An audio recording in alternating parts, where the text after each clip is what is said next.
राम राम साथियों। आप सबको एक बार डाबा के चुनावी समर में फिर ले चलता हूं। आज अभी हमारे साथ है रिटायर्ड अध्यापक बलवंत जी सहू। हमारे दर्शकों में आपका स्वागत है। संगरिया व ढाबा के सभी दर्शकों को मेरी ओर से नमस्कार। गुरु जी, ये बताइए कि ये समर जो शांतिपूर्वक माहौल चल रहा है, ये आपको कैसा लग रहा है? फिलहाल बड़ा शांत तरीके से चल रहा है। बहुत ही बढ़िया चुनाव की प्रक्रिया चल रही है, डोर टू डोर कन्वेंसिंग चल रही है। दोनों पार्टियां बड़ी आनंद ही ले रही हैं चुनाव और स्नेह से काम कर रही हैं। मत जनता के हैं, लेकिन दोनों ही जो है कैंडिडेट वो बहुत शांतिपूर्वक भाईचारे के साथ एक दूसरे से मिलते हैं, तब भी अच्छे प्रेम से मिलते हैं। किसी तरह की द्वेष भावना वाली यहाँ अभी तक बात सामने नहीं आई। आपने बड़ा लंबा अनुभव है आपका, पीछे की बहुत पंचायतों से आपने अच्छा बुरा सब देखा है। तो क्या पीछे वाली जितने भी कार्यकारिणियाँ रही हैं, चाहे करतार सिंह जी से ज़्यादातर लोगों को याद है, करतार सिंह जी का चुनाव रहा हो, बलविंदर सिंह जी का रहा हो, मनीराम जी सहू का रहा हो, जिन भी गुरपास का रहा हो, क्या आप उन सब के कामों से संतुष्ट रहे हैं? जी, ऐसी बात नहीं है। सबसे बड़ी एक बात तो ये रही है कि जितने भी ये सरपंच हैं, इन्होंने गांव में कार्य किए हैं, गांव का विकास करने की कोशिश की है। लेकिन सबसे बड़ी जो बात आती है वो मेरी नज़रिए में देखने में ये आती है, यहाँ जो एक तरफ मनीराम जी 7वीं बार चुनाव लड़ रहे हैं, जबकि ये देखने में आया है कि बाकी जो भी सरपंच बने हैं, एक बार बढ़ने के बाद सभी को बुलाया, चाय पानी पिलाया और नमस्ते, और जी कोई त्रुटियां हुई तो क्षमा करना, आपने सेवा का मौका दिया, मैं पूरे गांव का। उन्होंने एक बार दिए मान सम्मान को हरदम सिर मत्थे रखा है और दोबारा उन्होंने कभी राजनीतिक दौड़ में कभी शामिल नहीं हुए। बोलो, ऐसी बात रही है कि दौड़ में वो अपने ग्रुप के साथ जरूर हाँ, रहे हैं, लेकिन उन्होंने ये हर नहीं बार किया कि हर बार हमें ही बनाया जाए। हर बार नए उन्होंने दावेदारी नहीं जताई, हर बार नए खिलाड़ी को मौका दिया है। जबकि ये ग्रुप जो है ये अब 7वीं बार चुनाव लड़ रहे हैं, फिर भी मेरा जहाँ तक विचार है, भी 3 बार गांव के मुखिया रह चुके, अच्छा इनका मान सम्मान है, शिक्षित व्यक्ति हैं, वकील है।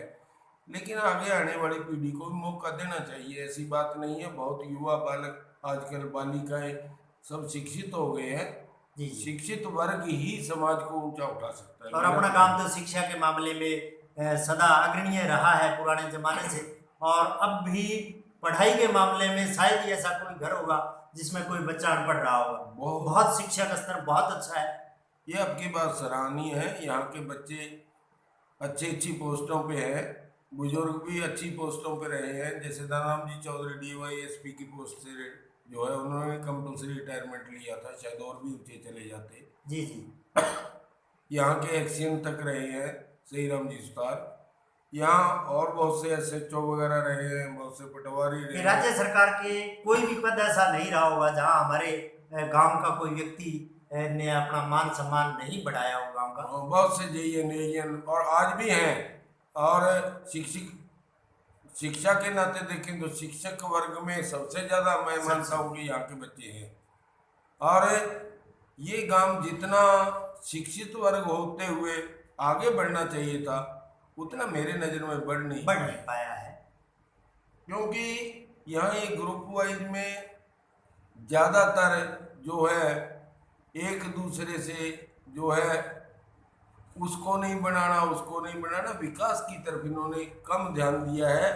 एक पिछली बार जो सरपंच रहे गुरपाल सिंह जी, उनकी एक सराहनीय बात मैं बताता हूँ कि वह बालक, वह सरपंच जी कभी किसी के लड़ाई झगड़े में, पंचायत जो होती है वो भगवान का रूप होती है, गांव में ही उनको पंचायत में निपटारा करवाया। कभी वो न थाने में गए न तहसील में गए। मतलब वो कभी दलाल प्रवृत्ति की और अग्रसर नहीं हुए। मैं दलाल शब्द नहीं, मैं तो जो गांव में बात आई है, मैं उस तरीके से सीधी सपाट बात कह देता हूँ।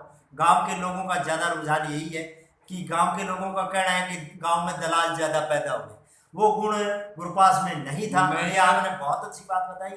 आज भी गांव के बड़े बूढ़े मुखिया लोग जो है ये बात करते हैं कि इस बच्चे ने जो है गांव में कभी जो है ऐसा लड़ाई झगड़ा जो है कोशिश हुई है निपटाने की, कोई नहीं माना तो अपने स्तर पर लटकते रहे, लेकिन गुरपाल सिंह जी थाना तहसील नहीं गए। तो अब जैसे बीबी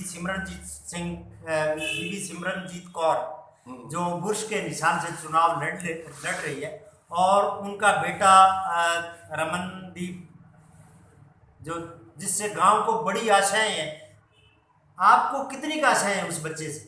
मुझे इसमें एक विकास की किरण नजर इस तरह से आ रही कि मैंने पिछले 2 साल से इस बच्चे को सक्रिय देखा है, राजनीति में मेहनत कर रहा है। राजनीति नहीं, गांव के विकास और युवा वर्ग के नशा पता से दूर रहना और खेल भावना की ओर विकसित करने के लिए इसने हर संभव, मैंने देखा है विद्यालयों में जब भी 15 अगस्त 26 जनवरी को मेरा जाना होता है तो वहाँ इस बालक ने हमेशा जो है सहयोग दिया है, तन से मन से और धन से भी दे रहा है। ये इसका सराहनीय काम है। अगर बच्चे यहाँ से खेलेंगे, पढ़ेंगे, कुछ ऊंचे उठेंगे तो गांव का विकास होगा। और ये खुद शिक्षित बच्चा है। इसका भाई जो है अमेरिका में डॉक्टर बताते हैं, मुझे ये पक्का पता नहीं है क्या है, लेकिन निहायत शरीफ और सीधा परिवार है। हम आशाएं रखते हैं, आगे तो इसकी सोच है कि ये क्या कर पाता है, लेकिन ये लड़का जो है वास्तव में सराहनीय है और सही लग रहा है। वैसे मनीराम जी बहुत पुराने खिलाड़ी हैं जो 3 बार रह चुके, उतना जो है वो बात नहीं है, नया बच्चा है, लेकिन लोगों की आशाएं बहुत कुछ इस पर लगी हुई है। जहां भी कोई गांव में अभाव की बात आई है, इस बच्चे ने खुल करके सार्वजनिक काम के लिए सहयोग। इन्हीं आशाओं के साथ अगली कड़ी में जल्दी हम और गांव के लोगों से मिलते हैं। धन्यवाद।